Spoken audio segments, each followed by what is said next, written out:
The Green Bay Packers had a very strong finish to their season last year, taking a lot of people by surprise by blowing out the Cowboys in the first round of the playoffs, to then having a heartbreaking loss to the 49ers by a missed field goal. The Packers are in a great spot and are going in the right direction when it comes to the future of their franchise. Jordan Love sat behind Aaron Rodgers for some time, developing into the player he is now, and he had a great season last year as the starter, leading the team into the playoffs. He has so much potential to show, so this franchise needs to do what they can to add the weapons and develop the team around him to compete for a Super Bowl. The Green Bay Packers had a handful of draft picks, selecting 11 total players. Starting in the first round, Green Bay went ahead and drafted offensive lineman Jordan Morgan. Jordan started 37 games as left tackle and was a two-time All-Pac-12 player. Overall, he's a great athlete. He's got a wide frame as well. The Packers believe he brings the right athleticism and strength to help protect Jordan Love. Morgan strives in the run game as well, as he gets on top of rushers quickly. One thing he can do is be a little over-aggressive with his kick slide on the pass, but overall he shows great potential when it comes to developing either as a tackle or a guard, because he could really start at either one. The Packers signed him for his strength in the run, as they released Aaron Jones but signed Josh Jacobs in free agency, which is a great signing for this team. The Packers' most productive moments were when Jones was healthy, and the offensive scheme for this offense is a lot of play action, so pairing a running back with Jordan Love is very important, and they decided to go with Jacobs and part ways with Jones, who has been on this team since 2017.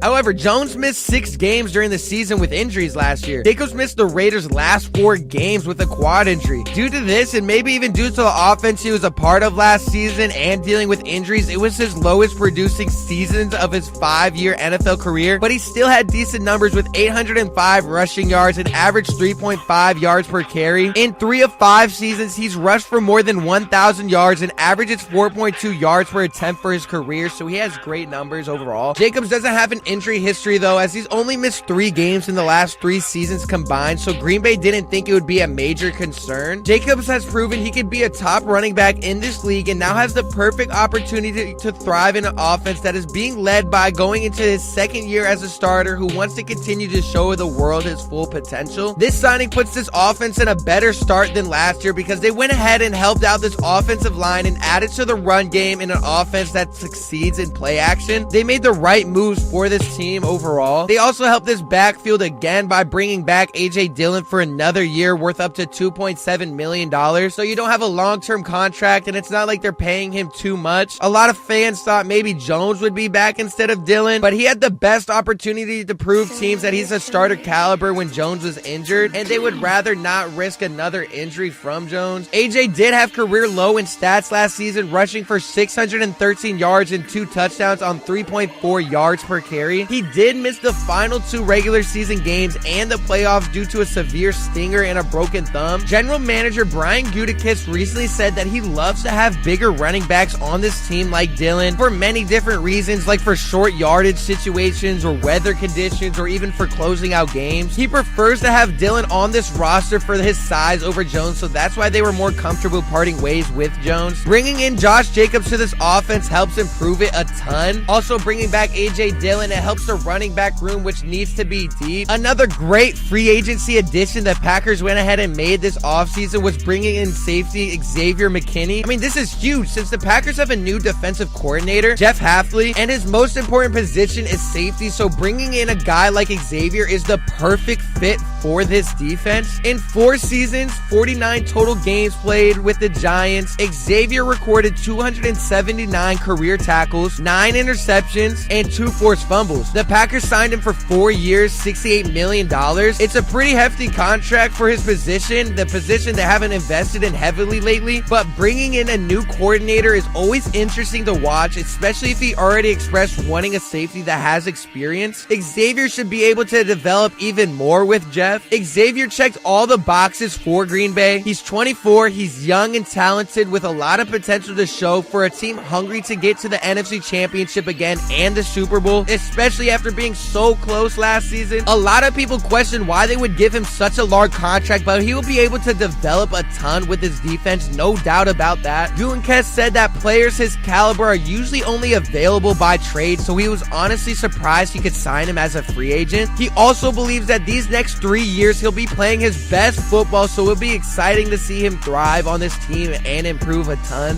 Xavier, according to Pro Football Focus, has him as number 4 overall in safeties in 2023, only trading Antoine Winfield, Jesse Bates, and Javon Holland, so he's up there with some great company. He also earned the best overall coverage grade and second best tackling grade while producing 26 stops, 3 interceptions, and allowed 0 touchdown passes over 1,100 snaps. So like I said, his production isn't to be questioned. He is a very talented player that the Packers are very high on, especially with bringing in a new defensive coordinator. But potentially one of the best moves they've done so far has come from the draft late in the second round, and man, did they get a steal. And you remember how I said the new defensive coordinator, Jeff, his most important position is safety. Green Bay went ahead and drafted safety out of Georgia, Javon Bullard, a 58th overall pick to add to the safety room that needed some help. In 2023, Bullard had 491 defensive snaps for Georgia, 322 as a free safety, 98 snaps in the slot corner position, 66 snaps in the box, 4 snaps as a wide corner, and 1 snap on the defensive line. If you couldn't tell already, Bullard can play in many key spots on the field. Like I mentioned, the safety room is very important to Gutenkast and the defensive coordinator, and has used the term of wanting an interchangeable piece next to McKinney. It's safe to say Bullard has a ton of slot and free safety experience and can be moved all across the field whichever ways utilize him the best. Bullard has a ton of growth and potential, and being able to pair a young rookie with McKinney, who is also very talented and only 24 years old, is an amazing move for this defense and team overall, especially for a team that needs help in the safety position. They just made that room so much better. They instantly raised the ceiling for this defense and will be a problem for a ton of teams they face. The Packers could move Bullard into the slot role, leaving the free safety spot open for someone else. Bullard played 510 snaps at the slot position in 2022 and had an 80.4 PFF grade playing as a nickel, so it'd be something he isn't unfamiliar with. The cornerback room is strong entering the 2024 season for Green Bay, with Jair Alexander and Stokes as a starter, so taking care of the safety room was a huge priority to this team. They were able to bring the right pieces that will develop as this team continues to grow. Bullard is entering a great situation for him, being drafted by a team with a brand new defensive coordinator and joining top tier talent like Jair Alexander, and being able to grow and develop with the number 4 ranked safety Xavier Mckenna. He adds depth and versatility to this defense by being able to be used in multiple different ways. The Packers defense will be really interesting to watch as they have a ton of potential. The Packers were the youngest team in the entire league last year, so having a team that is so young with so much potential is a great thing for your franchise. And if you're a Packers fan, you should be excited for this time. They are doing what they can and making the right moves for this team to continue to compete in the NFC and the entire league with Jordan Love as the starter. The Packers also have a very young receiving core that showed great strides last season with Jordan Love. They have a lot of potential in many areas around this team, so it definitely will be interesting to watch play out. Like I mentioned, this Packers team was the youngest team in the entire NFL last year, so they are a hungry team wanting to go back into the playoffs and compete. If you haven't already, go down below, hit subscribe, press the bell so you never miss a Packers video or any video at all. Comment down below if you are excited for this upcoming Packers season, and let me know what moves that you enjoy them making.